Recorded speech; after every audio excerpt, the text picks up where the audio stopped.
Hello and welcome to another episode of One Fall WrestleCast Live. Tom and I are here. We've got plenty to discuss, including World's End, some WWE stuff, and then Tom and I will pick our year-end oneies.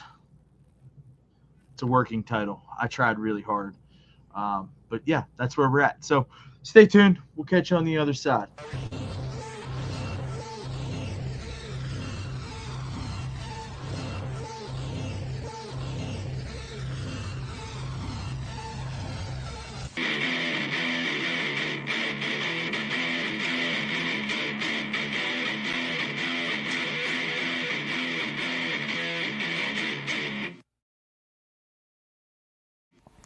Welcome to the One Fall WrestleCast.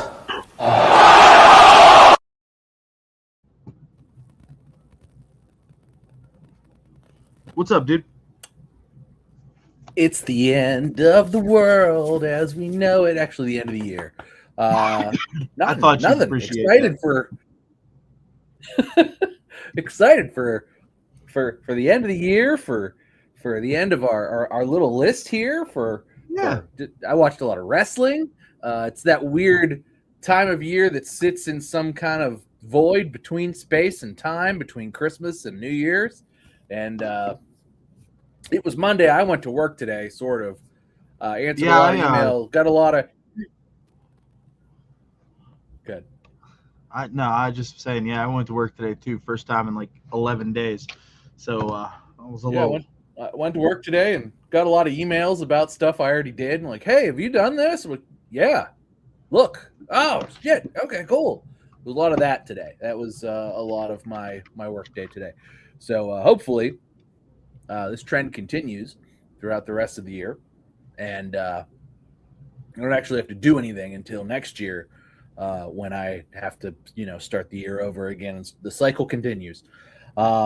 How about you, man? How was your Christmas? How was your whole 11 days off and all that jazz? It was good, man. Just really kind of hung out with the fam. Just really enjoyed some downtime. Did the ho ho ho thing.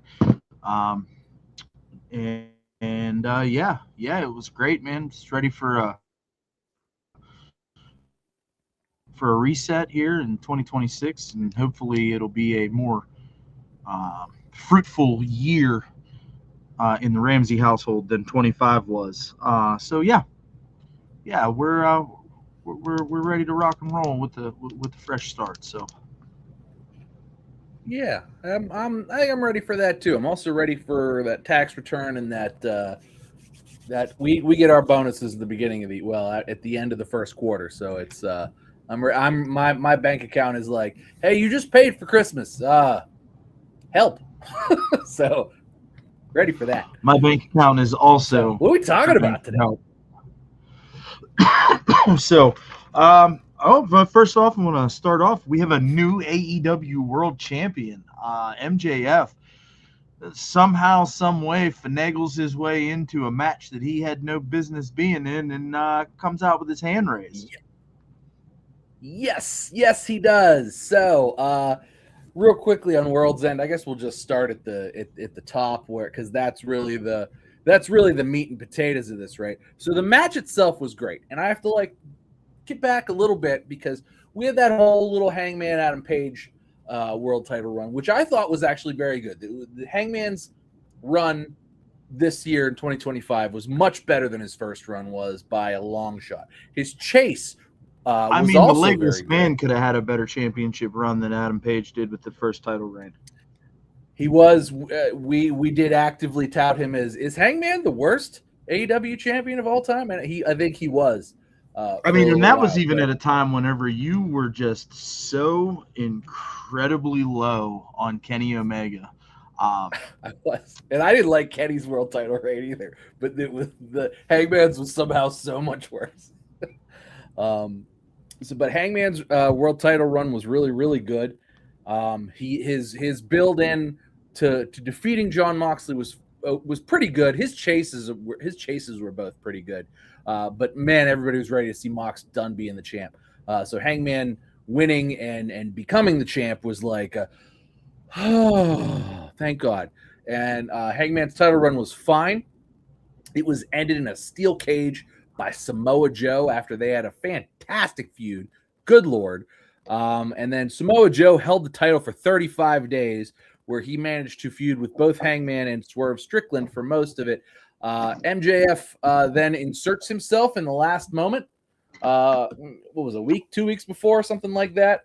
Ends up winning the whole damn thing in what was a really good match. I know the internet doesn't agree with me, but like I hated how MJF just kind of came in. It felt very Hulk Hogan to me. Although I know didn't MJF, he have like their version of the Money in the Bank contract? He had something like that, and he's always got the Dynamite Diamond ring. But basically, he came in, cut a promo after having not been there for quite some time. Pretty much all of Hangman's reign, all of Joe's reign. Came in, inserted himself, won it over Swerve, over Hangman. Samoa Joe, at this point in his career, is only ever going to be a transitional champion. And that's exactly what happened here. I thought the transition. Yeah, I mean, but can you fault Tony Khan and AEW for making Samoa Joe a transitional champion? No, absolutely not. And I think 47 years old. I mean, he's credible. Mm-hmm. You can plug him into that title picture at any time, and it makes sense. And he could win that title at any time from anybody on the roster, and it would make sense. Absolutely. And it's almost like exactly AEW's Control Alt Delete. Yeah.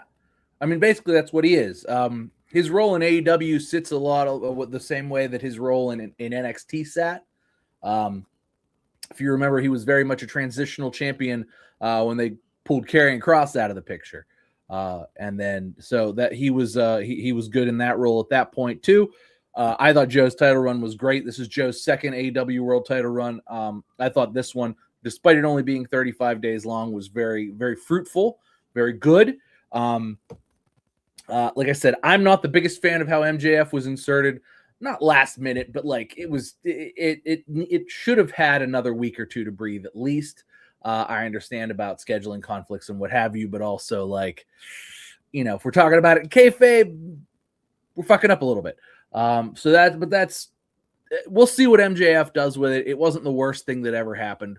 And I do think that putting the belt on MJF, especially if he's going to be a, week in, week out traveling champion that you're going to see on TV a lot, like we saw with Samoa Joe, like we saw with Hangman before him, in Swerve and Mox and everybody else. If we're going to see the world champion on TV at least once a week, or, once every other week, I think that makes a lot of sense, and that should work. And MJF is clearly a guy who, when he is the world champion, puts more eyes on AEW, gets more eyes on the product, and AEW tends to do better both financially and viewership wise. So I don't see why they wouldn't do it again.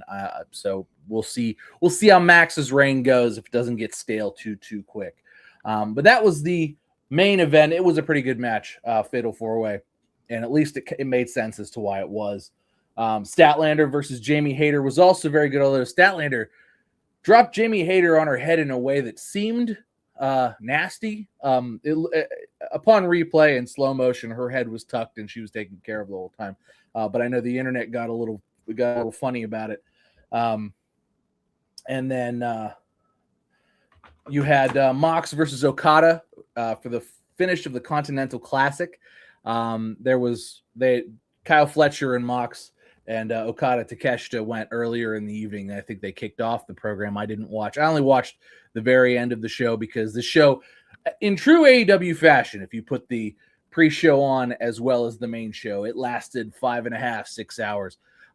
So there was a lot of show going on here, and it was not all worthwhile. It was a lot of filler, as they are wont to do. But that was a good match too. It was interesting to see Mox win the Continental Classic. You and I have discussed quite a few times. And it's really kind of AEW's bread and butter because Tony likes these cold matches, right? But the cold matches they make a whole lot of sense when it's part of a tournament that becomes, for something. It's like, oh, these guys are fighting for something. They're not just fighting. Yeah, man. And I don't, and I know I've said this in the past, and like, I don't know what it is. Like, for whatever reason, that Continental Classic makes AEW so much more palatable for me. And like, the matches are always bangers. Like, there's not a bad match, whether it's Blue League, Gold League, Purple League, who gives a fuck league. Like, those matches are always good. And to see Mox come out on top, like, that's kind of interesting to me. I'm intrigued to see where this middle card title goes. I mean, obviously Okada had it for, the last however many months. And, and at one point, he won last year's Continental Classic. Yeah. So and at one point, Eddie Kingston was the Continental champion. And like, now it's the unified title, and it's this whole, rebrand thing. And like, maybe they're trying to keep it fresh. Maybe they realized they had too many nonsense titles, and they brought them together and kept this format, which I am not upset about at all. So to see Mox in this situation, and I mean, he had a couple of great matches in this thing. So like he did, he had two on Saturday. Both him and Okada was really good. They replayed a lot of. I didn't watch him versus Kyle Fletcher, but they replayed a lot of like the highlights of it throughout this match and leading up to this match. And it really was something special. Like it was good stuff. And it's kept their week to week programming also seem and feel very fresh, because it's like, oh, this is part of the Continental Classic. Okay, I'll watch this. And, I've been kind of trying to keep up and watch as regularly as I can, because I do like Samoa Joe. I liked Hangman's feud with Samoa Joe. So I've really been trying to keep up as best as I can the last, say, 2 months or so. Just to kind of watch that, but watching, in addition, the Continental Classic kind of fill the holes in the week-to-week programming was good, and it made for good television. And I think AEW's ratings reflected that, as they were higher than they had been earlier in the year for the most part. I did not see FTR versus the Bang Bang Gang, but I believe they won. FTR retained, and then Mercedes and Athena lost to the Babes of Wrath, which was always, of course they did. The Babes of Wrath are further over than anybody else. And then the kind of dumb part, and I saw the replay and the stuff. This is probably the low point, in my opinion, for Timeless Tony Storm this year, was the Death Riders, which now include Daniel Garcia, versus Tony Storm and the Conglomeration, which is Orange Cassidy, Roderick Strong, and Mark Briscoe. None of that pairing makes sense to me. It didn't make sense to me on television. It didn't make sense. I didn't watch that match. I had no intention of watching that match. That followed a 2 hour 0 hour, which again I didn't watch, because why would anybody watch the 0 hour? It is just a mess. But AEW puts on a good show, but you have to like start it at like 9 o'clock for it to like be a worthwhile watch, because that first 3-ish hours is, it's a slog. One thing I will say is it is stunning to me how Excalibur and Tony Schiavone have not gotten any better in the last 5 years. It's as unpalatable as it's always been. I left the commentary on this time. I usually kind of leave it on mute unless somebody's talking. Ew. Still terrible.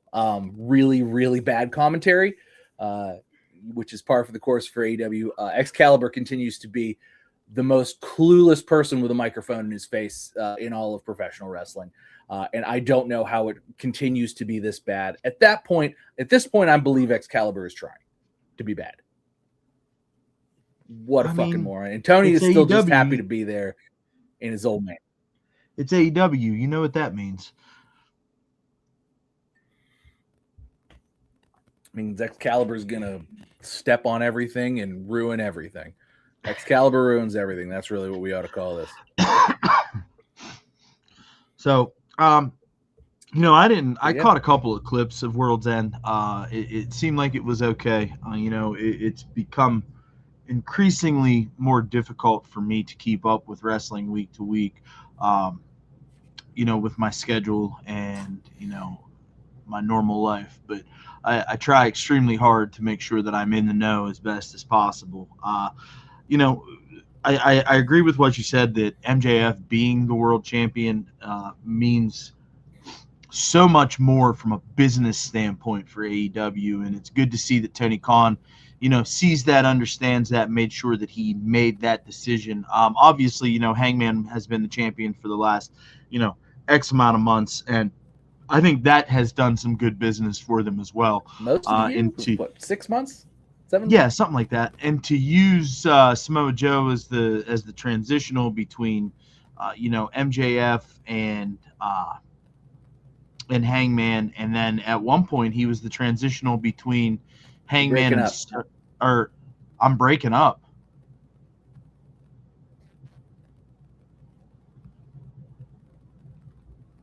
Are you good,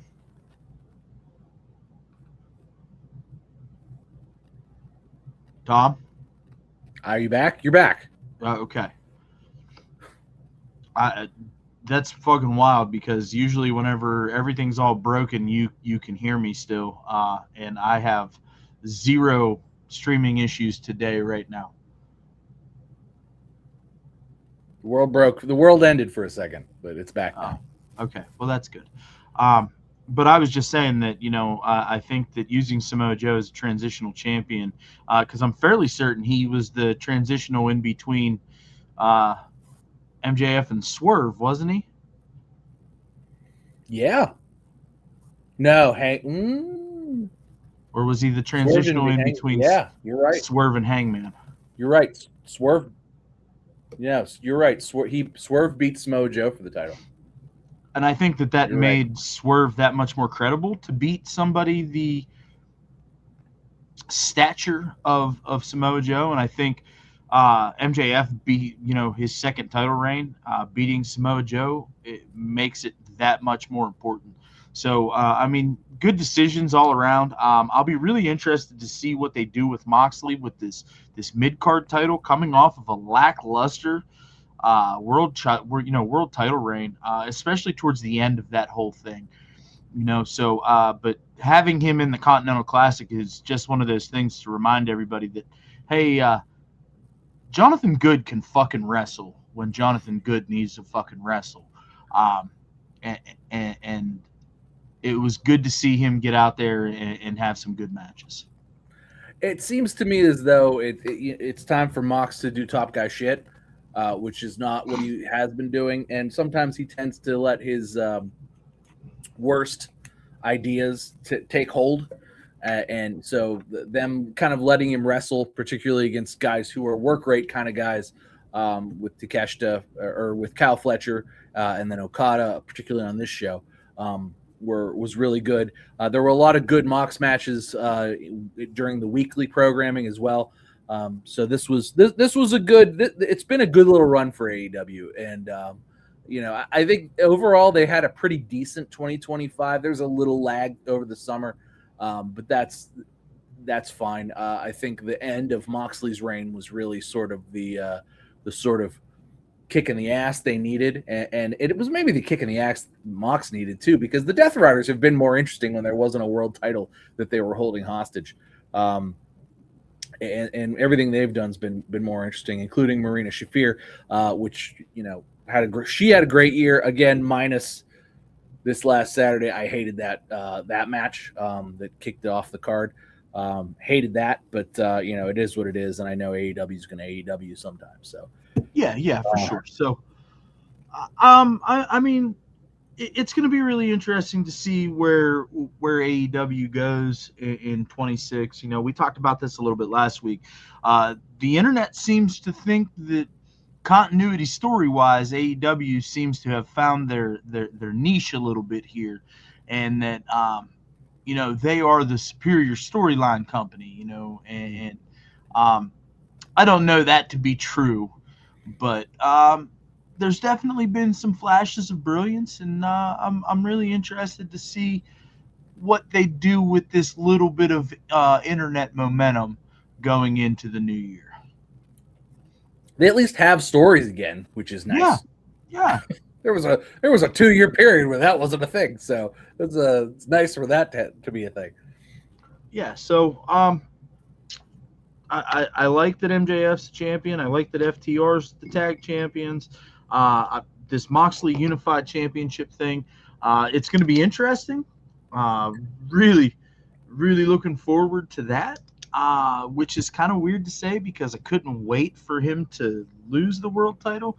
And if I'm being honest with you, him holding the world title hostage for as long as he did is part of the reason why I tuned out. Yeah. You know, and that's and I'm a Mox. I've defended John Moxley since his AEW and since his inception in AEW.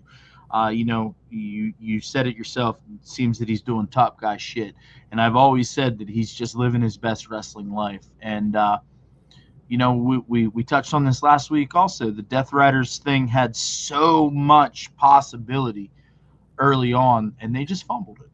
Mm-hmm. And it did not do it for me. Daniel Garcia and Wheeler Yuta are still not interesting. I'm sorry, AEW fans. They still suck. Oh well. Claudio's cool. Can't win them all. Can't win them all. Claudio's cool. Rita Shafir's cool. Nobody else. Sorry. Word on the street is that we might see Chris Jericho sooner rather than later in WWE. Allegedly, his AEW contract expires on Thursday of this week. So we could see him as early as Monday Night Raw. Monday Night Raw. Because I believe SmackDown will have been pre-taped on Friday. Well, what's to say they don't wait until that January 9th show, which will be the 1-year anniversary of Raw on Netflix? I mean, they certainly could. They certainly could. I mean, we are also going to see on Monday CM Punk versus, or on January 5th, we're going to see CM Punk versus Braun Breaker. So maybe that's the day that I'm talking about is January 5th. Yeah, so I think you're right. I think it is. That's the 1 year. So, I mean, I think that's why we're really thinking that it might be. But if you're going to save Chris Jericho for the 12th, I don't hate that either, you know? Depending on where the Moxley, depending on where the Punk the Punk Breaker match goes on that show. If you're going to save Jericho for the next show to have another big moment, you know, that could certainly be the way to go. How do you feel about Jericho coming? Because like we hated Jericho at the end of his AEW.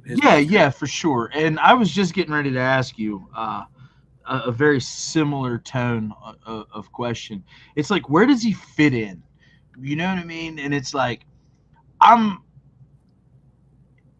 if I'm being honest, I'm kind of like low key excited to have Jericho back in WWE. I don't want him to come in and do the Y2J gimmick. I don't need to see that. I want to see I kind of want to see a WWE version of the Painmaker. So I think we're gonna get Y2J. I really do. I sure hope not. I think that's what we're gonna get. I think we might even get a countdown at some point, and it might just be. It might just be 3, 2, 1, and there he is, kind of a thing. I don't know. I mean, I know it's for, you know, listen, I just want to be here to sing Judas. That's all I want. I don't think we're gonna get that either. I think we're gonna get the break down the walls. I mean, they can absolutely do the whole countdown, the whole shtick. You know, wait, hold on. So you got the sound effect.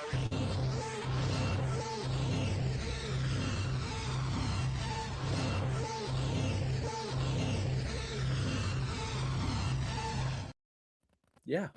Break the walls down. I mean, we're gonna get that. Judas in my mind. Like I'm here for that. I hope they do that because like I would really like to see that. I hope he comes back and he's like, listen, I don't know who the fuck is producing your music, but this shit all sounds the fucking same, okay? And I'm not gonna be goddamn disrespectful to the great Jim motherfucking Johnson, okay? And I'm gonna use this, right? But I'm gonna do something I've never done my entire WWE career. I'm gonna use a different song. And you know what song I'm gonna use? I'm gonna use my song, bitch.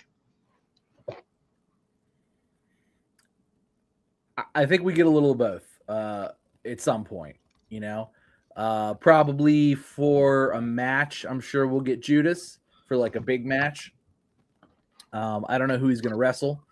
Hopefully a wet paper bag because I don't know. I don't know that he's got it anymore. You know, Well, I mean he looks like Steven Tyler. If Steven Tyler was like a 50-year-old middle-aged woman that just had like Botox done and you know maybe like a little breast augmentation, you know what I mean, like just to make them look a little perky, you know what I mean, but like Tyler with a breast augmentation. they're still saggy just because you know we're in our 50s, but like just Doc, I just need them to look a little perky. It's like they don't. Give me a little lift there. I don't want them to hang down low. Do they wobble to and fro? Like I just need a little perk, you know. Need him to be, I don't need him to swing. That's but to be fair, I don't know that since he's not been on AEW television that anybody's seen him. I don't think he's posted anything on, you know, as far as pictures on Twitter or Instagram. So he's got a podcast, and you see him occasionally, but like from the neck up, right? Like the way you're seeing me. Like sort of from the neck up is how you see Chris Jericho. When we've seen him, because this podcast hasn't really been very regular as of late either. So, I mean, so you know, I think I hope for his sake, you know, he comes back in great shape and is able to go. God, I hope he doesn't have like 26 dates in him. That would be, I don't want to see that. For the love of God, let's not put 2026 on hold to watch Chris Jericho limp out there and pretend to be John Cena, 10 years older and 10 years shittier. He said he was quoted recently that he feels like he's got one last substantial run in him, saying like 3 to 5 years. That would be that would be the worst thing ever. I'd like to see a 1 year limited dates run, and then a Hall of Fame induction in 2027. That's all I want to see. I don't want in more Saudi than that. Arabia. You want them to go in the hall and Blood Money 47? I don't fucking care. Sure. Yeah. You know what? That feels fitting.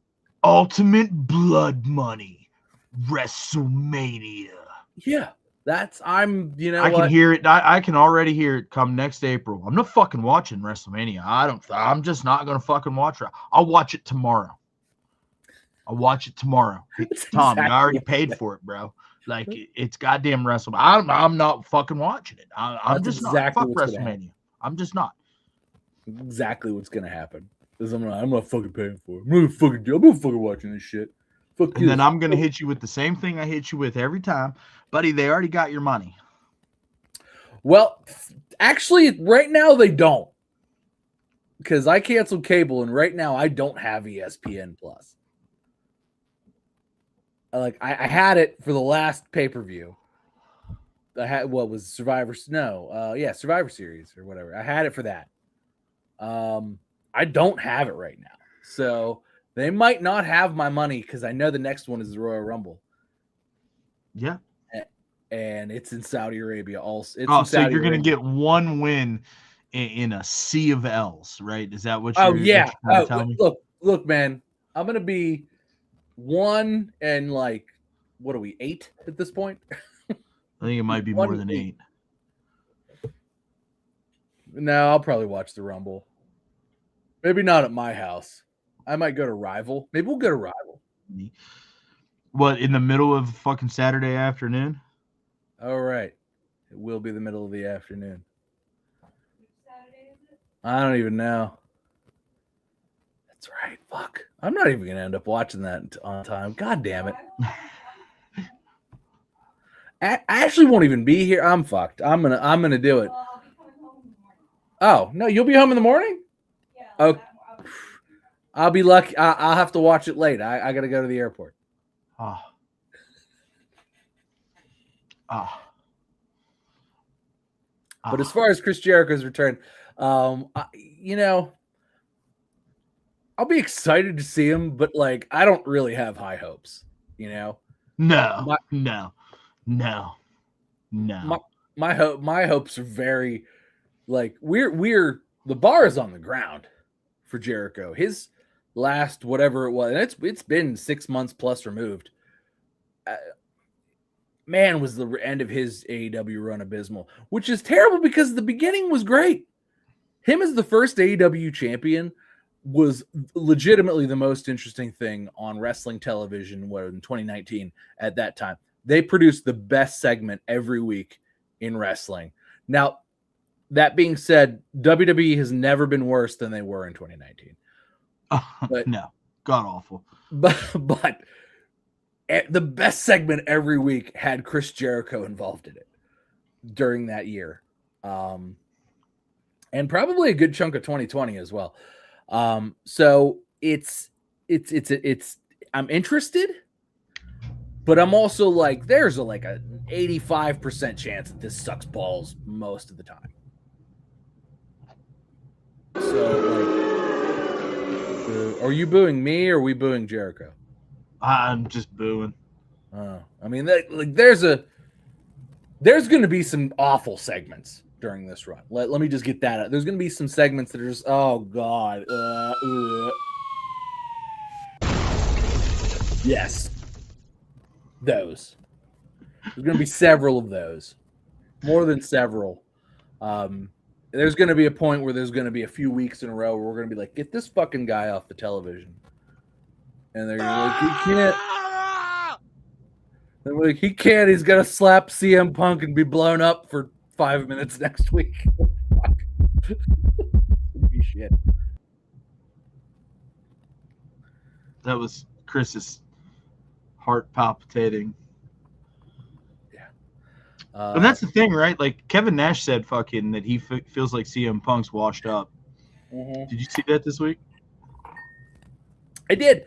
I mean, I can't argue that CM Punk has been not. This has been a year where like CM Punk has needed opponents to be as good or better than him.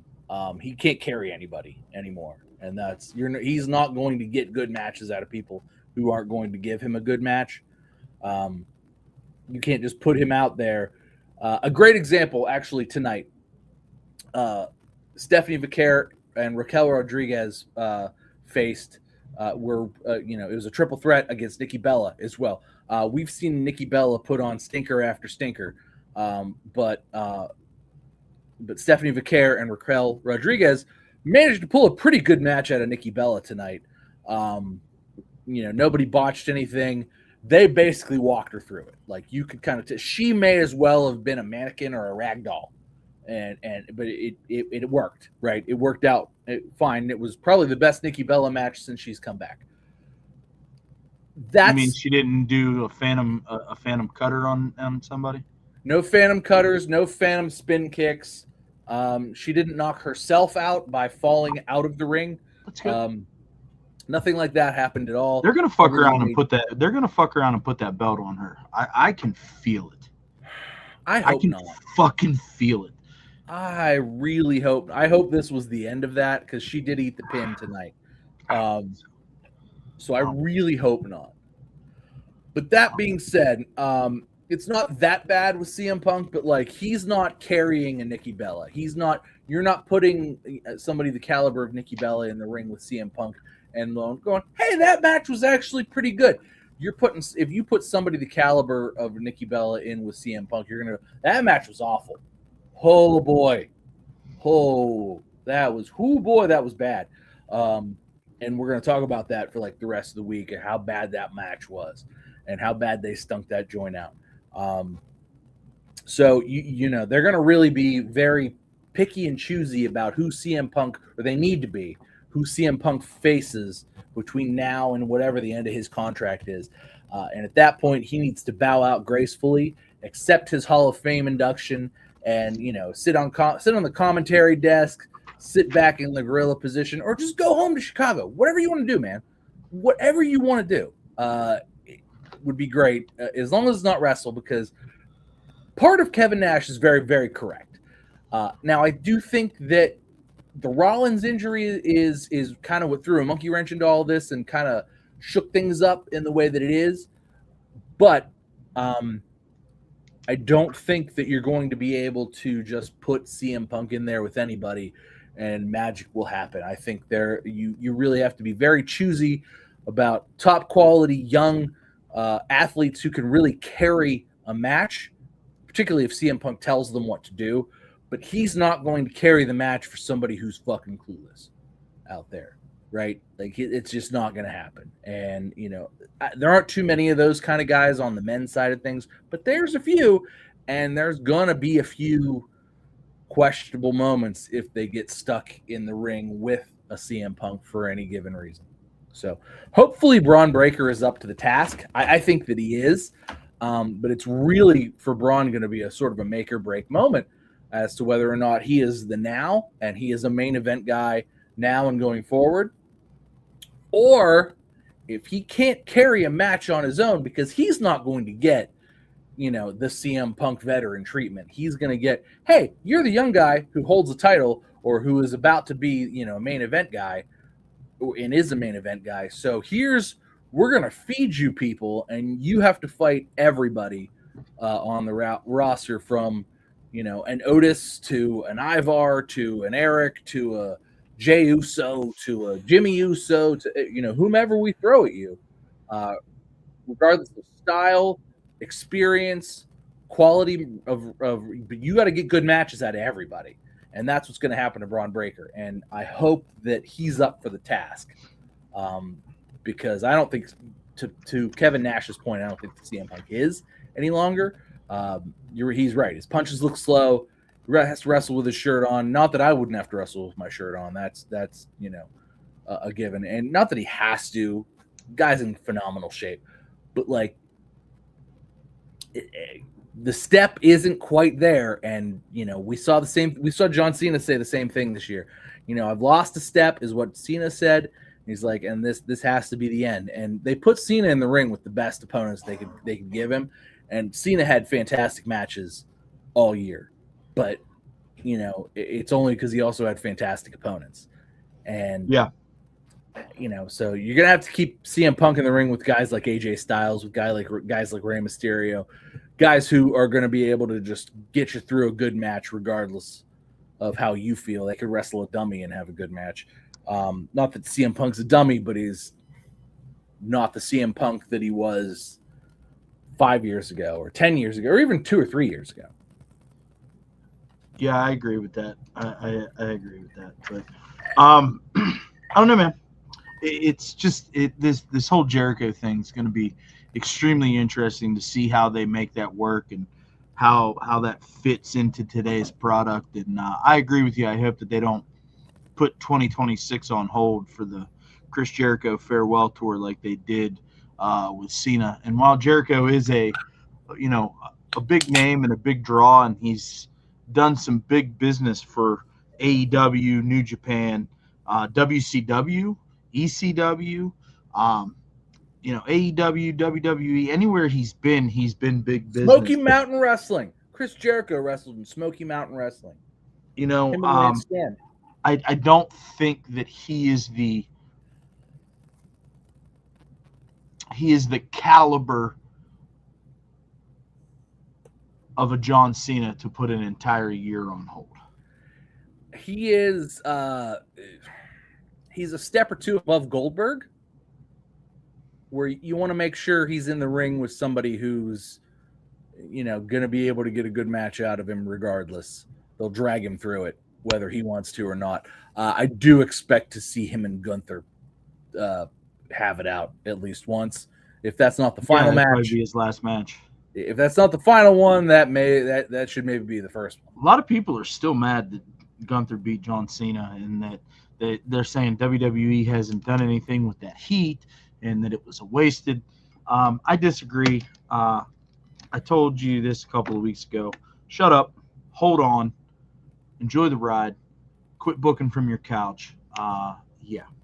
Gunther's been on TV every week since it's happened. He's got booed out of the building, and he's had a match, and or a big segment or whatever, and it's been great. And he's the main event tonight. Obviously, we're talking. I'll watch it later, but yeah. So, somebody that is not old, broke down, slow, and can't hack it anymore is one Carmelo Hayes, your new WWE United States champion. I sent a text to the group message after I saw this happen, and I said, man, I'm so happy for that fucking guy. Yeah. Also, great match, by the way. Absolutely. Holy shit. Absolutely. I mean, not that Ilya Dragunov isn't like, and he's also a guy now who I'm just like, okay, good. Now he can be in the main event title picture because he's only 33, 34, something like that. So it's one of those things where it's just like, yeah, it was such a good match, and he's such a good Dragunov is such a good wrestler, but it's also one of those things where it's like, okay, yeah, he's 32, Dragunov. It's like now I want to just see him be, because like that's what they're on right in WWE now. They're like, all right, we got rid of John Cena, we did the retirement thing, we retired Goldberg. It's like we've climbed all these mountains and sent all these guys to pasture, right? And it's like these young guys, we got to put them in there, and that's kind of what the vision's all about. That's what these first segments are about. But you can't forget about like SmackDown as well, because Cody's all right. Cody's as old as we are. He's 41 years old. Roman Reigns is 40 years old. Seth Rollins is 40 years old. Finn Balor's on Raw, but Finn Balor's 44 years old. These are not like, you need to get your guys in these young 30s guys in your main events. These are the guys that you need to carry, because you can't. We already saw it happen with Rollins. You can't have Rollins out there every week in a match. Your joints don't hold up in your 40s unless you're Ric Flair for some reason. And you're too drunk to feel pain, your joints don't hold up in your 40s. They just don't. And, these guys got to work more limited schedules if you want to see them. Yes, they're draws. Yes, they're big talent. Yes, they're still very good at what they do. But they can't be out there falling on their head once or twice a week and, expecting them to show up at WrestleMania and put on 30 minutes. You just can't expect that. You need these guys who are in their 20s and 30s to be out there putting this shit on their shoulders and carrying it. And Ilya Dragunov is one of those guys who went out there, put on 8, 9 massive title defenses, the best match of the week every week that he did it, regardless of promotion. Just beat the shit out of everybody, beat the shit out of himself, had the shit beat out of himself every week, in and out. And then, at the end of that match, just putting that belt on Carmelo, giving him a hug, and just fucking passing the torch, it's yours now, brother. Run with it. And Melo's a young guy. God, I hope he does something good with it. Yeah, me too.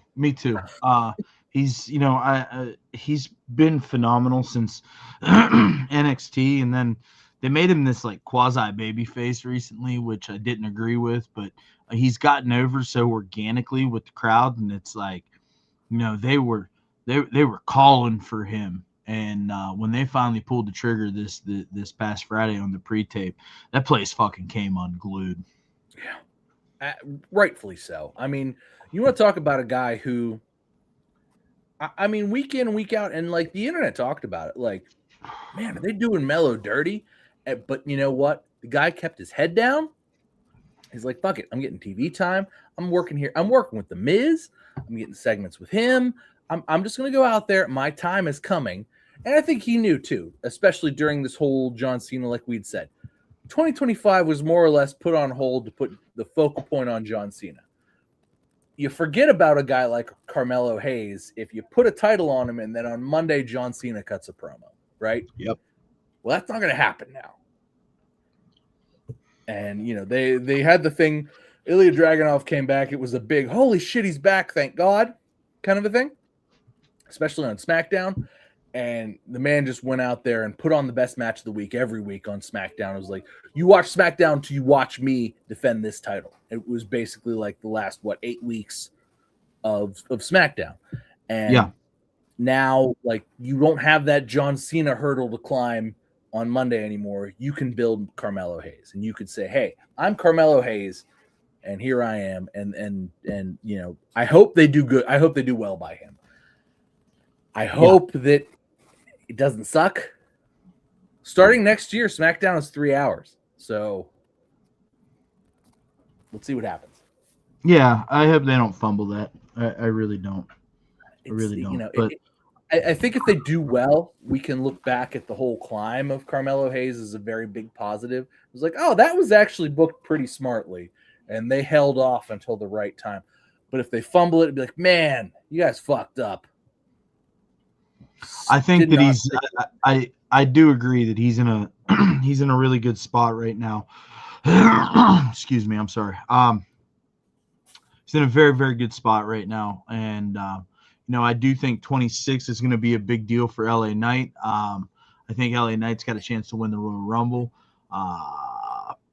We've got Jacob Fatu looming coming back. I think Melo is in the spot that he needs to be to have a banner year in 26, maybe carry that U.S. title for 3-4 months, drop it, win it back, maybe switch over, get some IC on him, garner some more attention, get some more reps with the title on him, continue to cut killer promos, have killer backstage segments, and put on just fucking top-notch in-ring performances.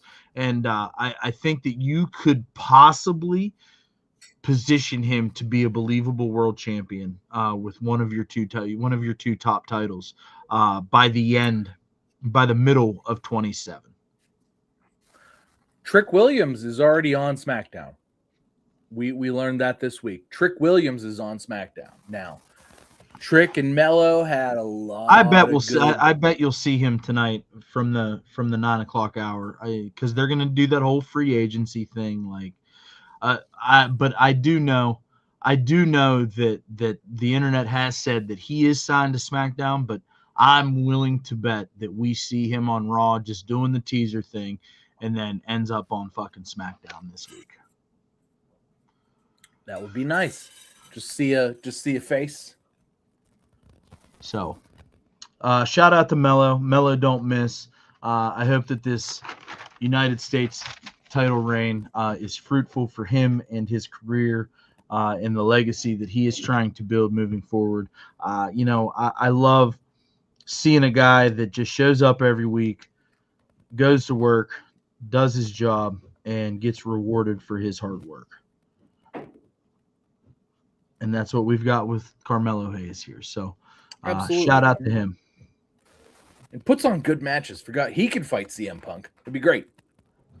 I would pay real money to watch Carmelo Hayes wrestle a broomstick. I'd pay real money to watch him wrestle CM Punk. That's for sure. That's how good I think that guy is. So, all right. Well, Tom, you have your list? I have my list. It's right here.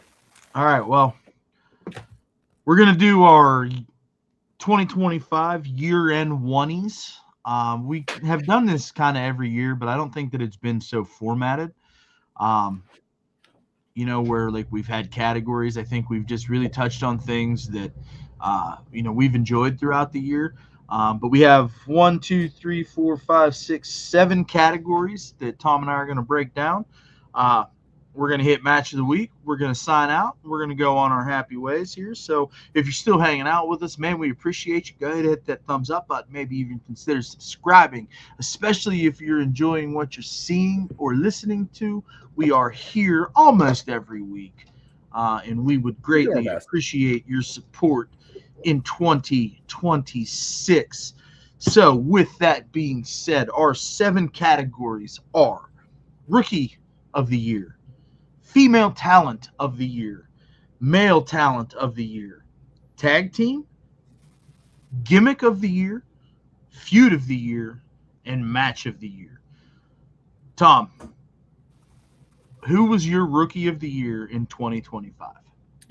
My Rookie of the Year is somebody who I hope to see wrestle Carmelo Hayes at some point very, very soon. My Rookie of the Year is Javon Evans. I think he still counts as the Rookie of the Year. This was his breakout year by far. Guy was incredible all year. You could point to other guys in NXT for sure. But as far as Javon Evans, he was somebody who was not really on my radar coming into the year. But like shortly after the year started, I was like, holy shit, this guy's incredible. And then, he's on SmackDown, he's on Raw, he's everywhere. And a little green still, but holy smokes, is he good. He's bouncy, he can fly somehow, he just floats midair. He's one of those guys who, like, we're going to compare him to, guys like Ricochet or Will Ospreay at some point, to where it's just like, there's a lot of guys that do flips and fall off of things. These guys are better than everybody else that does this, right? And it's like you should leave it up to these guys who are better at it, because 1, they're not getting hurt, 2, they're young enough to do it, and 3, holy shit, was that impressive. And when some other chooch just falls off a ladder and it's like, oh, did you see that? It's like, yeah, that was terrible. When he does it, he like hangs, he somehow stops and floats because he's bouncy. Just incredible. An incredible talent. I hope that, and he seems to have a great head on his shoulders too. He's had a pretty, basically every time you see him, he shows up to work. He's there to work. He has a great match. He goes home. You see him the next week. He's got youth on his side. The guy could have the next 5-6 years of just being the biggest thing we've seen since Jeff Hardy, and hopefully a lot soberer than Jeff Hardy. As well. Yeah. So that's my Rookie of the Year. My Rookie of the Year is Lyra Valkyria. I think that, I wasn't real high on her at first. I think that she was trying to get the bird gimmick over, and it just wasn't hitting for me. But now, like, she's been around for a little while. She's doing this program. She's been involved in this program with Bayley for most of 25, whether it be friend or foe, or and with Becky too. Yes, and with Becky. Becky really did a lot for her this year, and I think she did a lot for Becky also. And we talk about it with her almost every week. She's just so smooth in ring. Her ability to cover ground so flawlessly, and everything looks like it's as natural as it can be. I don't think that she's ever had a misstep. I don't think that anything has ever botched. I don't think that she's ever put her or her opponent in a situation where anybody has looked bad. And I think that there's big things to come for her in the next couple of years, as far as where she has positioned herself in this year in the women's division. And I'm really, really looking forward to what that looks like in 26 and beyond. All right. Moving on, we have Female Performer of the Year, Female Talent of the Year. Tom, who is your Female of the Year? Becky Lynch. She cut the best promos. It's not just me saying it. It's Sports Illustrated saying it. Pro Wrestling Insider is saying it. Everybody is saying it. It was Becky Lynch. First of all, we just touched on her program with Lyra, which was great. The the Bailey insertion into that, even up around WrestleMania and then through that, was great. Everything she's done to get Maxine Dupree over has been unbelievable. Everything she has touched this year has been gold, absolute gold. Even her involvement with Division and AJ Lee, getting AJ Lee brought AJ Lee back into the fold. Yeah, getting AJ Lee, having AJ Lee hasn't wrestled a match in a decade. Becky Lynch made her look like $10 million. We were talking about earlier, how CM Punk needs to like have people in the ring who, he can have a good match with. You can put Becky Lynch in the ring with anybody and good matches just happen. Yeah. And that's where she is in her career.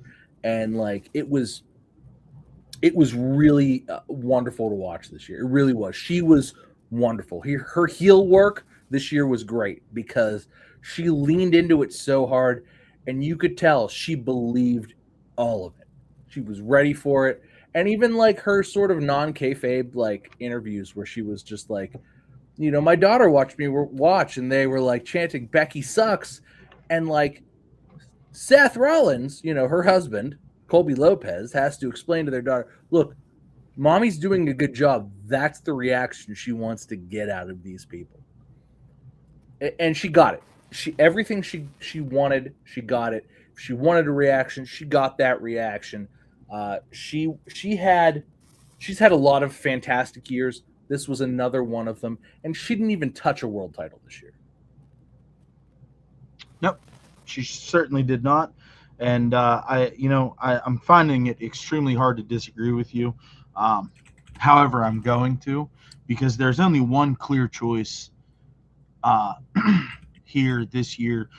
This woman has been a part of almost every major storyline in 2025. She's given the rub to so many people this year. She's put so many people in situations to look great. She's had some stellar matches, and she continues to improve week over week. And, I don't think that 4 years ago, if I would have said this, that anybody would have believed that I felt this way. But I feel like we're in a situation in 2025, going into 2026, that this woman deserves this praise because she has put in the work to garner this attention, and she continues to hone her craft. She continues to get better. She continues to be a big deal. And that person is Nikki Bella. I'm kidding, dude. Fuck that, dude. Nikki Bella is fucking trash can water. Good God, why is she bad? She need paid. That's why she's like the Phillip Rivers of WWE. She beat up her healthcare benefits. Her healthcare benefits were like 36 hours away from running out, and they were like, "Hey," and she was like, "Yes, whatever it is, yes." But no, my high praise goes to one Nia Jax. She did have a great year. She really, really, really did. I didn't like when she showed up kind of in blackface. When she showed up with Lash Legend, that was a heavy spray tan to sort of match. But no, you're right. Her 2025 has been unbelievable.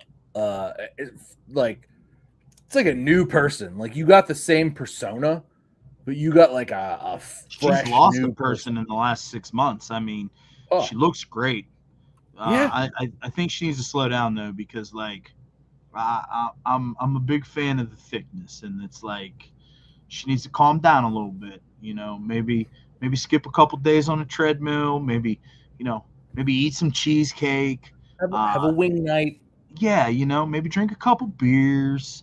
I would not complain in the slightest if she skipped a leg day, or maybe had added a couple rest days into her schedule at the gym. Maybe just went and had some wings and pizza. You know what I mean? But she definitely. Are we going out for wings and pizza with Nia Jax? I mean, I would love to go have wings and pizza with Nia Jax, as long as I got to have some pie for dessert. Well then. No, it's a good pick. It's a real good pick. It's a real good pick. Moving on, we have gimmick of the year. We didn't do mail. We got to do mail. Best mail. I'm moving around. We're holding on to that. All right. Gimmick.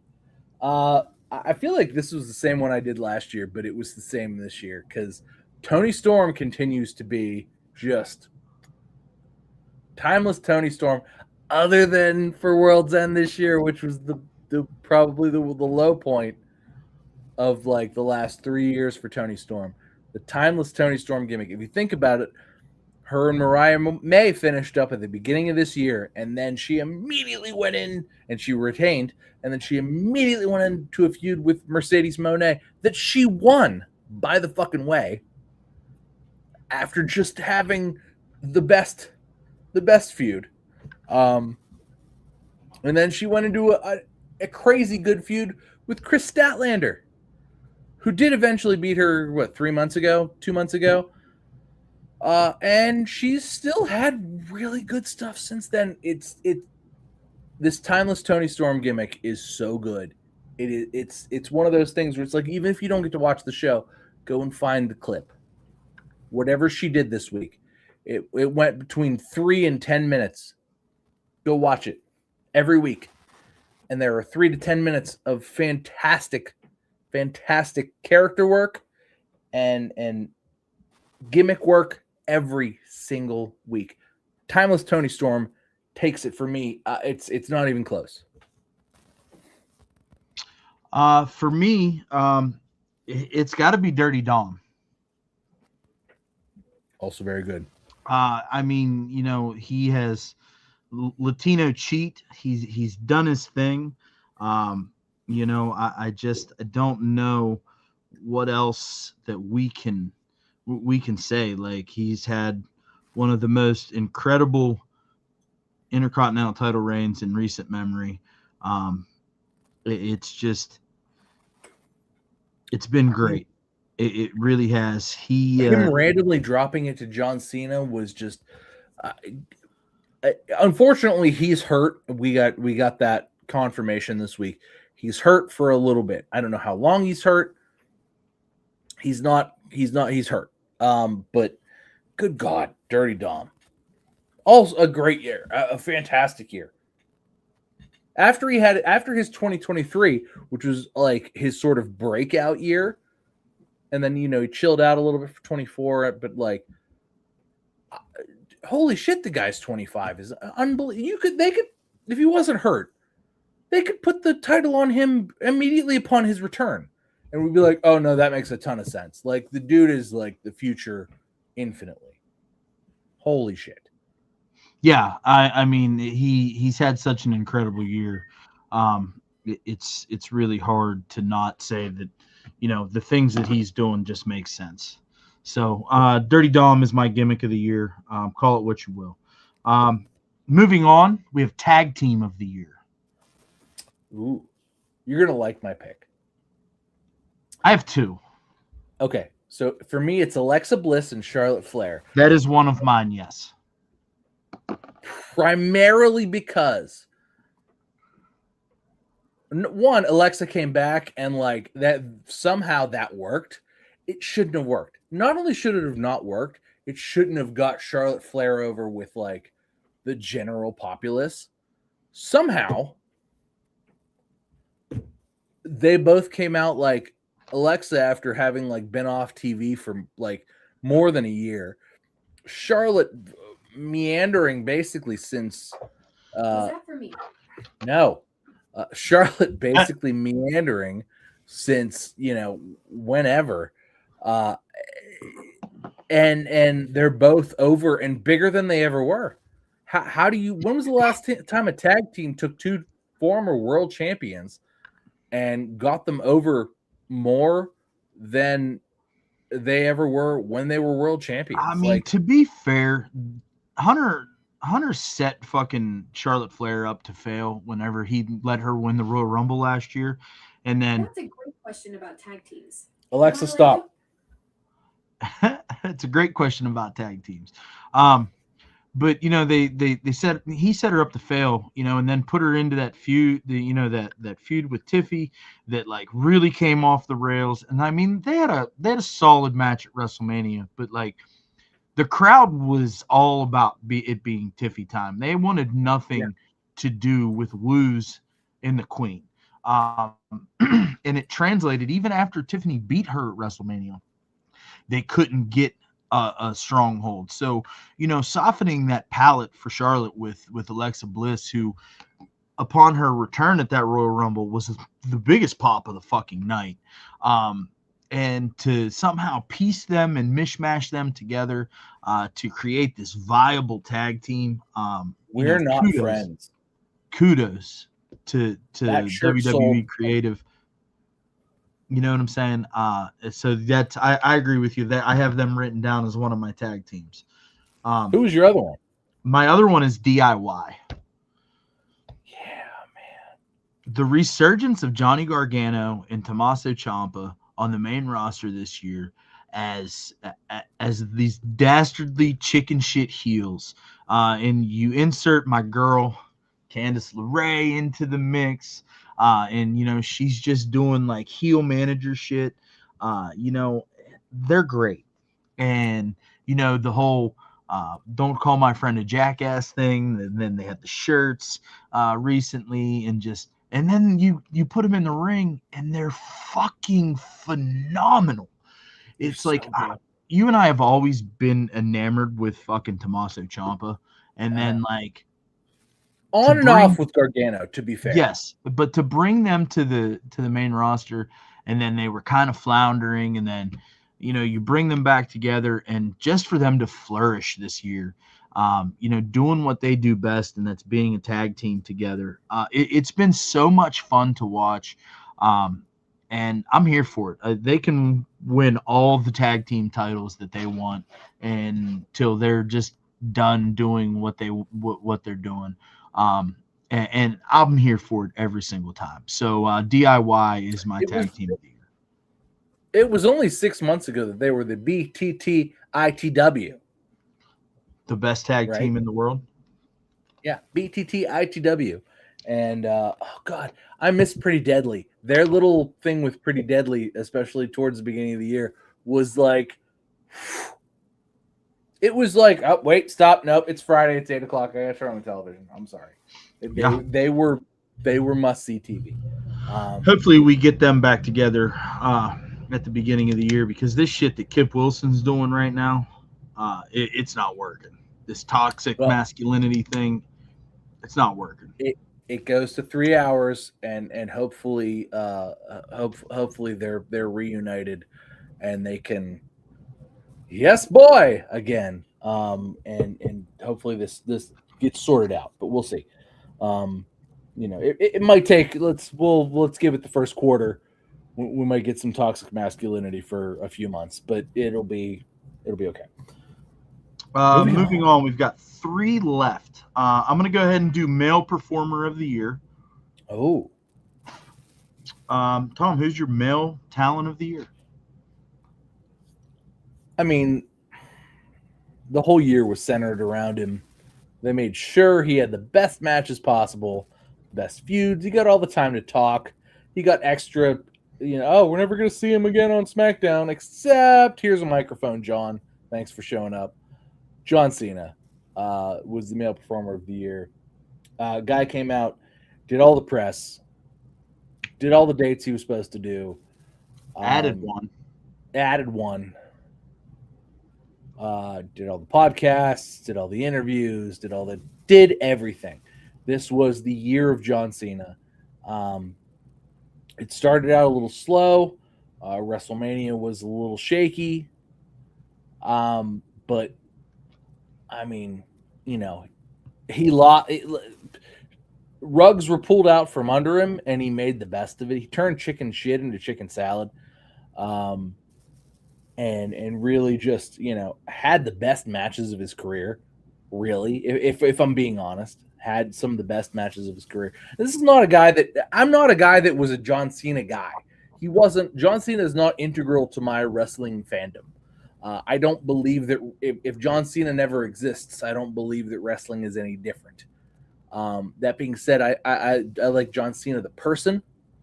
I like John Cena the actor, and I liked John Cena this year, 2025. I really, really liked John Cena this year.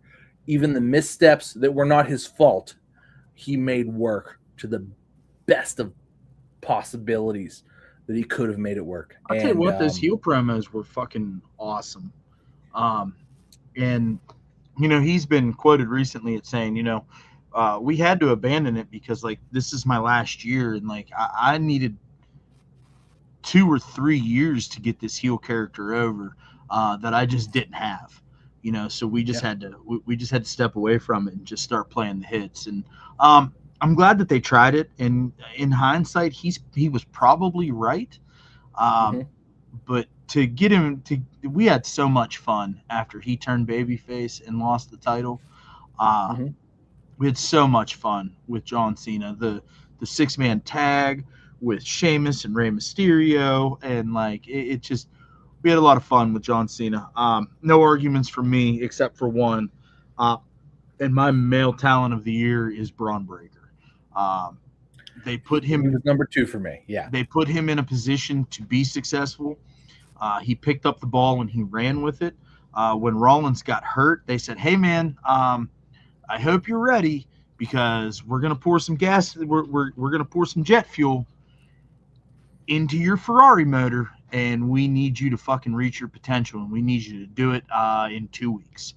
And the shift in the vision, and with the addition of Logan Paul, and now seemingly Theory, even though the internet thinks that Theory's a Seth Rollins spy, the vision has been fun. I like what Logan Paul adds to it. Braun Breaker is the clear number 1. Although my boy Bronson Reed, I'm the biggest Bronson Reed hater this side of the Mississippi. He means an awful lot to what that stable is. But Braun Breaker is the guy. Paul Heyman tells no lies. He is going to be the WrestleMania main event for the next 15 years. And that's just the way that it is. They've positioned him that way. He has embraced that position. He has embraced the fact that he is the unpredictable badass, even though we both still think that that's a terrible name. Terrible. He's been so much fun to watch grow in such a short amount of time. And if you remember when he was in NXT just 2 short years ago, I didn't know if he was worthy of the praise that he had received. I think I might have called him great value Bill Goldberg at one point. He was. I mean, he was the tattoo. He had the trunks that they immediately switched to like the singlet. It was, there was the tie-dye, and I mean, there's still some missteps. There's some hammering out that needs to happen, but I feel like it's almost intentional. They're gonna give him the Damian Priest treatment, I think, because I am of the belief that he's going to beat CM Punk on January 5th. 16 years younger than Damian Priest. But they're gonna give him the strap, and they're gonna say, hey kid, go fucking figure it out.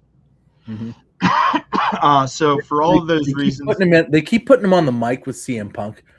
His hand was shaking tonight, but like, good Lord, did he cut a great promo tonight. Just a guy who continues to rise to the occasion. I hope he can keep it up.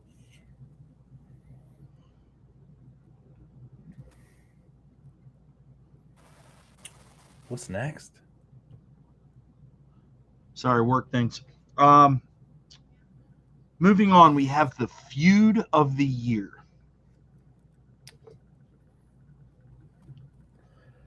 I already talked about it. Samoa Joe versus Hangman Page. Loved it. Brought me back into AEW. Made me watch AEW again. really, really good. Two guys who kind of who really know what they're doing at this point. Joe particularly. Joe has made it everywhere. Like you said, 47 years old. Guy knows how to carry a feud. Carried the feud, won in a steel cage. Only held the title for 30 days. But then again, capped it off with a great match this last week with Hangman and Swerve and MJF, who did end up taking the title. But Samoa Joe versus Hangman it got me to put AEW back on after sort of being like, all right, I'm good after the summer. But yeah, maybe turn it back on in the fall and watch through this, their most recent pay-per-view. So yeah. Not shocking to hear that, like, I fucking love Joe, but fucking love Joe. Yeah, for sure. Yeah, man. I mean, no arguments here, as far as what they've done for the AEW product and, in the fourth quarter, and like you said, it made you invest in what was going on over there. And for me, it's definitely made AEW a little bit more palatable. So kudos to those two. But for me, I've got Dominic Mysterio and John Cena. Also really good. That was a big time fucking moment for Dominic Mysterio. And he stepped in and he batted not one eyelash. He went to war on the microphone with Cena. I think he definitely got his shit pushed in a little bit, especially that promo in Boston when he interrupted and then eventually lost the Intercontinental Championship. But then that was the point. Yeah, 100%. But he got his shit pushed in, in that promo, and he stepped in it. Is what happened. Yeah.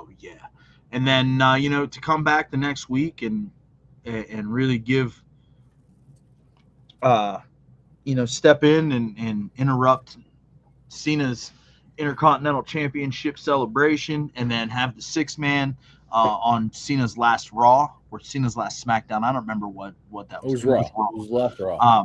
And did the 6-man with, Sheamus and Ray in the Judgment Day. That match was so much fun. And then to culminate at Survivor Series, where in San Diego, and winning the IC title back from John in what was a pretty solid fucking match.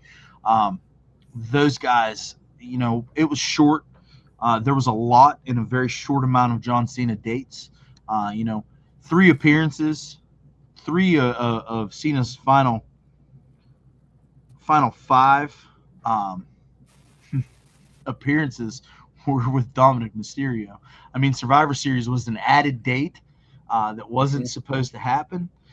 So, kudos to John and Dominic and WWE for recognizing that fucking shit was hot. And that's my feud of the year. It was a great one. And last but not least, we have match of the year. Are we doing it as a or? Yeah, Okay. I mean, we can. I feel like it only makes sense.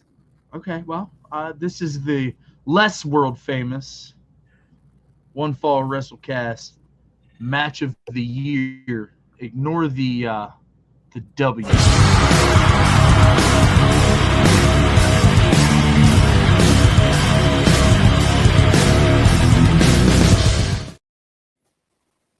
See how I threw that curveball at you? Yeah, I liked it though. I'm here for it. Yeah, I was planning that like for the last 15 minutes. Hell yeah. Whole 15. So, my match of the year. Actually, I have a runner-up. Because it's similar people, but it's a runner-up. My runner-up match of the year is Rhea Ripley, Io Sky, and Naomi at Evolution. That was a really good match. It was a really good match that capped off probably the best pay-per-view of the year. I Really good match. Really, really good match. But you know what match was better? The match that was better was Rhea Ripley, Io Sky, and Bianca Belair at WrestleMania 41. That was the better match. And somehow 2 out of those 3 women managed to pull off a triple threat that made sense and was amazing. Twice in the same fucking year.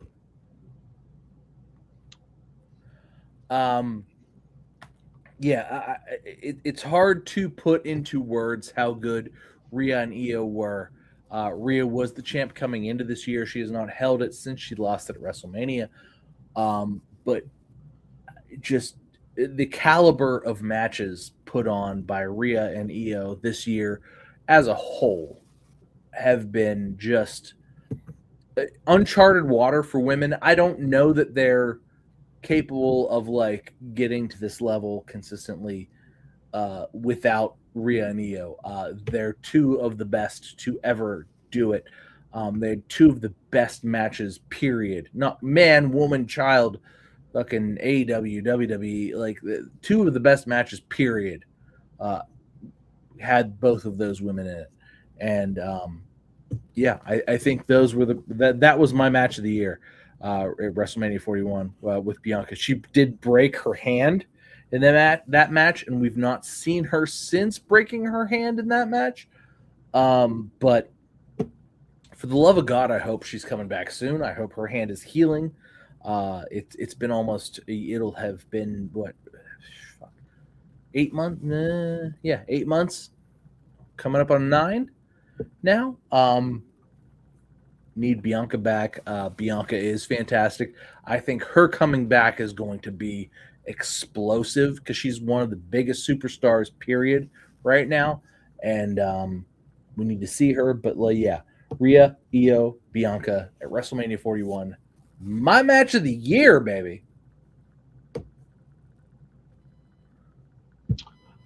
Sorry, my match of the year. Dominic Mysterio versus John Cena at Survivor Series for the Intercontinental Championship. Also really good. I did. I couldn't help myself. Like the feud on top of I'm sorry. This match to culminate in this feud, in what was essentially John's last appearance. Obviously before the Gunther thing, right? Like, they tore the fucking house down, and Cena had so much fucking so much glitz behind him and so much just support, and Dom to go out there and just do the impossible and beat John Cena, in Dominic's hometown in a sold out baseball stadium, to recapture the IC title. It looked like it was no big thing, to be fair. Yeah. Rose to the occasion. I see big things in Dominic Mysterio's future, and I'm fucking here for it. He's gonna win Money in the Bank, right? Like that's. It's gotta be him. Right? Like it's gotta be him. It's just, like we don't even know who's in the match, but it's got to be him, and he's gonna win. Yeah, and like he's gonna cash in the most dastardly, cheating of ways, that may like far surpass the original random cash in by the Rated R Superstar. On this day, oh, I see clearly. So I mean that makes all the sense in the world to me. Dom Mysterio wins Money in the Bank and becomes a world champion based on that. I'm here for that. I'd like to see that happen. Maybe he cashes in on Braun Breaker at some point. That would be fucking wild. That sets the feud, and then we talk about them as like we talked about John Cena and CM Punk, like we talked about Stone Cold Steve Austin and The Rock. That's who it is. Yep. Yeah. So, I think big things to come, man. We've been talking about, the youth movement for the last couple of weeks that we've done this show, and I think that it's really starting to present itself that that's going to be a thing. You're going to get a good healthy mix of some more established talent like a Roman Reigns and a CM Punk and a Chris Jericho, it seems like. And then when Rollins comes back, we're going to get a healthy infusion of some veteran established talent. But the WWE youth movement is upon us, and 2026 is about to be a wild fucking year. They're going to overwhelm the older talent, and I think the older talent is going to be excited about it. They're ready. Yeah, I believe that they're ready also. They're ready to take a step back. Randy Orton particularly, is ready to be like, hey, I'll take that backstage role. Throw me out of the Royal Rumble and induct me into the Hall of Fame. That's where we are with Randy, right? I mean, we've not seen him in some time. So, I mean, he's just doing PR in could be Saudi one of those Arabia, things where creative doesn't have anything for you. He's just doing PR at this point. And sure, we'll see him in the Rumble. We'll see him at Mania doing something. And then, I don't know, maybe we just see him get inducted. And maybe Randy's done. And maybe we don't need a big send-off for Randy. And maybe Randy doesn't want it. Maybe Randy just wants to hang out in the back and be a dick, show up, throw an RKO every now and then, and be like, I'm in fucking charge. Maybe Pierce or Adam, or what's his face? Nick Aldis. Yeah, Aldis. Maybe Aldis is on his way out. Who knows? And maybe Randy steps in there and is just like, you know what? I'm going to RKO somebody. I'll get a little physical a little bit, but also I'll wear a nice suit every week. And I'm in charge, so fuck you. And that would be great. So as long as it's a suit that's a hoodie, I'd be here for it. A cutoff hoodie. Yeah. Gotta have the ready to go. Yeah. I'd be here for that. So, all right, man. That's our 2025 oneies. Hey, man. It's our 2025. Yeah. It's the end. It's crazy. I read an article last week that there's belief that the world did end on the Mayan calendar in 2012 because it's like, you ever notice that time's just not even really a thing anymore? It's just, and I said, man, this is just us getting older. That's all this is, I agree with that. But also, it might have ended in 2016, the very end of 2015, actually, when our Lord and Savior, Ian Lemmy Kilmister, passed away. We've been without Lemmy for 10 years as of 2 days ago. R.I.P. Lemmy, Motorhead forever, but also fucking, it's been a decade of kind of weird shit. So, up the irons, I guess. Iron Maiden, we're going on Iron Maiden. I don't know. Anyway, I'm out of cliches. I'll find new ones next year. 2025 been interesting, that's for sure. We did lose Hulk Hogan this year. We did lose Ozzy this year. Oh my god! Okay, I watched the fucking documentary, the Ozzy documentary on Paramount. That I'm like, I'm not gonna watch this and cry for 2 hours. It's exactly what I did it yesterday. It's exactly what I did.